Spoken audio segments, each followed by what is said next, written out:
KS Prasad గారు నిన్న ప్రధాని మోడీ పర్యటన 13,000 కోట్లకు సుమారు ఆయన శంకుస్థాపనలు ఇవి చేశారు. అది కాకుండా శివాజీ స్ఫూర్తి కేంద్రాన్ని ప్రారంభించారు. ఇంకోటి ఏంటంటే ఆద్యంతం లోకేష్ని ఎలివేట్ చేస్తూ ఆ సభ జరిగింది అనేది కూడా చర్చ జరిగింది. ఇక్కడ ఇంకొకటి ఏంటంటే శివాజీ స్ఫూర్తి కేంద్రాన్ని ప్రారంభించారు, కానీ దక్షిణ భారతం మీద ఉత్తర భారతదేశం భాష, నాయకత్వం, చరిత్ర రుద్దపడుతుంది అనేది, అంటే స్లోగా రుద్దపడుతుంది, చాప కింద నీరులా అనేది చర్చ జరుగుతుంది. నిజమేనా అది? ఇక్కడ రెండు విషయాలు మాట్లాడదాం సార్. ఒకటి, లోకేష్కి ఎలివేషన్ జరుగుతుందంటే ఉద్ధవ్ థాకరేకి శివసేన పార్టీకి మడతట్టేసే ముందు ఇలాగే జరిగింది. షిండే ఏదాన్ని పెట్టినప్పుడు ఏకనాథ్ షిండేకి ముందు ఇలాగే జరిగింది ఎలివేషన్స్. ఇది ఒక ఇండికేషన్. తర్వాత మనకి ఈ పవన్ కళ్యాణ్ అన్నటువంటి మీరు ఒకసారి గమనిస్తే ఉత్తరాది వివక్షకు గురవుతున్నాం అని చెప్పి మా చెడ్డ పకోడీ కబుర్లు చెప్పాడు గతంలో సౌత్ స్టేట్స్ మీద వివక్ష, కేంద్ర ప్రభుత్వాలు కానీ చాలా మాట్లాడాడు.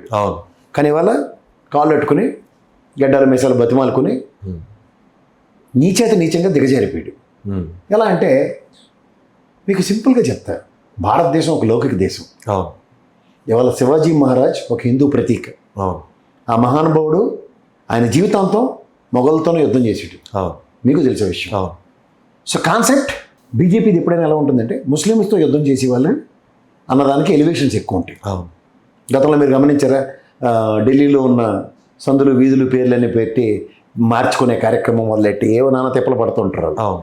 సో ఇక్కడ శివాజీ మహారాజుని మనకి నెత్తికి తేడంలో ఇప్పుడు మనకి శాలివాహనాలు కానీ, లేదంటే గతంలో కృష్ణదేవరాయలు కానీ, లేదంటే మీరు ఝాన్సీ లక్ష్మీబాయి లాంటి మహానీయురాలు కానీ, మీరు ఎవరినైనా తీసుకోండి, బ్రిటిషర్స్ మీద పోరాడారు. బ్రిటిషర్స్ మీద అంటే దేశం సమైక్యంగా ఉండడానికి ఎవరు మనకి శత్రువులు అన్న వాళ్ళు నెరేటివ్ చాలా క్లియర్. మిగిలిన రాజులు ఎవరికైనా సరే.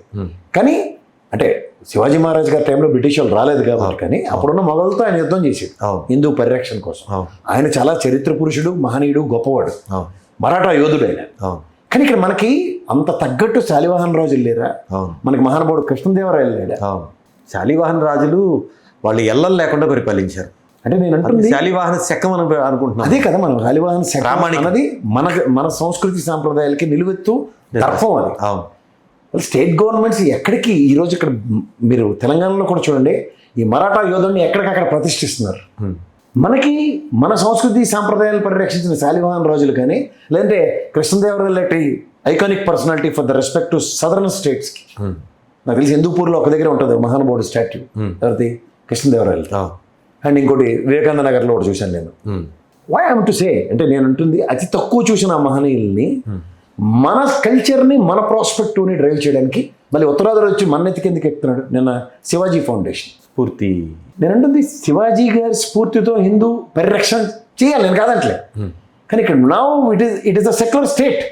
నేను నా ముస్లిం సోదరుని, క్రైస్తవ సోదరుని, బౌద్ధ సోదరుని అలాగే గౌరవించాలి, సిక్కు సోదరులతో సైతం. ఇది కాంట్రడిక్షన్ కాదు. మన మీద ఎందుకు ఈ బొమ్మడింగ్ జరుగుతుంది? ఉదాహరణకి మహారాష్ట్రలో శివాజీ ఫౌండేషన్ బెటర్, శివాజీ స్ఫూర్తి సెంటర్ బెటర్ అంటే నమస్కారం sir, super, they deserves, they need to, because is an iconic personality for the respect to Maratha యోధుడైనా. ఇప్పుడు మన తెలుగుని పరిరక్షించాడు, ఈ నేలను పరిరక్షించాడు శ్రీకృష్ణదేవరాయలు. ఎన్ని చోట్ల విగ్రహాలు ఉన్నాయి మనకి? Iconic personalities. చోళులు, పాండ్యులు ఉన్నారు, వాళ్ళు ఎంతో కాపాడు. రాజుల పేర్లు ఎవరికి తెలియవా, లేకపోతే మనకి తెలియవు అనుకుంటున్నారా? లేకపోతే వీళ్ళకి ఇష్టమైంది కాబట్టి భజన చేసుకుంటూ కూర్చుంటారు అక్కడ. అంటే అక్కడ ఓట్ బ్యాంక్ అనేది ర్యాలీ అవ్వాలి కాబట్టి ఇట్లా చేస్తున్నారు. ఇప్పుడు హిందూ ఓటు బ్యాంక్ కోసం బీజేపీ కూడా తపన పడుతున్నాడు అని చెప్పుకోమనండి. బట్ నాది లౌకిక దేశం. నా దేశంలో నా ప్రాంత రాజులు నాకు చాలా గొప్ప వాళ్ళు. ఇప్పుడు విజయనగరం మహారాజులు ఉన్నారు, వాళ్ళ ఔదార్యంతో ఇవాళ విజయనగరం జిల్లాలో ఎడ్యుకేషన్ ట్రస్టులు ఉన్నాయి, మాన్సస్ ట్రస్టులు. 10 మంది దాని కింద ఆ షేడ్ కింద విద్యాబుద్ధులు నేర్చుకుని వస్తున్నాయి. అందులో నేను ఒకటి గర్వంగా చెప్పుకుంటాం, మహారాజ్ గారు పెట్టిన భిక్ష మాకని. మీరు మాన్సస్ ట్రస్ట్లో చదువుకున్నారు? Yes, I'm proud to be a product of MANSAS. Maharaja college sir, we are proud to be. ఆ లెగసీ వేరు sir. Well we talking about it will get goose bumps. But these things నేను ఎప్పుడైనా ఒకటే చెప్తా, మనం మన ప్రాంతం, మన భాష, మన సంస్కృతి మీద మనకన్నప్పుడు హిందీ భాష గురించి ఇప్పుడు ఎలా వెళ్ళినట్టు పవన్ కళ్యాణ్లో అందరూ ఉంటారు అనుకోకండి. నా ద్రవిడ సోదరులు, తమిళ సోదరులు వాళ్ళ ప్రాంత పరిరక్షణ కోసం పోరాట స్ఫూర్తి నాకు కావాలి. ఎందుకంటే మమ్మల్ని అక్కడి నుంచి తని తగిలేసిన స్ఫూర్తి కొంత ఉంటుంది. ఉనికి ప్రతిదీ పోరాటమే కదా. ఎస్, ప్రాంత పరిరక్షణ కోసం ఇక్కడ తెలంగాణ నుంచి తమిళనాడు నుంచి మనం ఎందుకు స్ఫూర్తి తీసుకోలేకపోతున్నాం? మనం దాంట్లో వెనకబడ్డాం. ఎవడో వచ్చి మనకి అడాప్టబిలిటీ లాగా తెలుగు కూడా ఇంగ్లీషే మాట్లాడతాడు. ఇద్దరు తెలుగు వాళ్ళు కనబట్టారంటే ఇద్దరు ఇంగ్లీష్లో మాట్లాడుకుంటారు కాబట్టి తెలుగు వాడని ఐడెంటిఫై చేయొచ్చు. ఈ అవయాలను ఎన్నాళ్ళ పడాలా? మరి దేశభక్తి గురించి పొంకాలు చెప్తారు కదా పవన్ కళ్యాణ్. ఏం దేశం సెక్యులర్ కంట్రీ అని ఎందుకు తెలియట్లే? ఉయ్యాలవాడ నరసింహారెడ్డి ఉన్నారు, ఎన్ని చోట్ల ఉన్న విగ్రహాలు. ఎయిర్పోర్ట్ పేరెట్టేశారు కదా. సరే, నేను చెప్తుంది అదే సార్, మనలో మనకే కాంట్రడిక్షన్. ఉయ్యాలవాడ నరసింహారెడ్డి ఒక పక్క ఇంకో విధంగా నెగిటివ్ పోర్ట్రేషన్స్తో ఒక విధంగాను, పాజిటివ్ పోర్ట్రేషన్స్తో ఒకలాగా.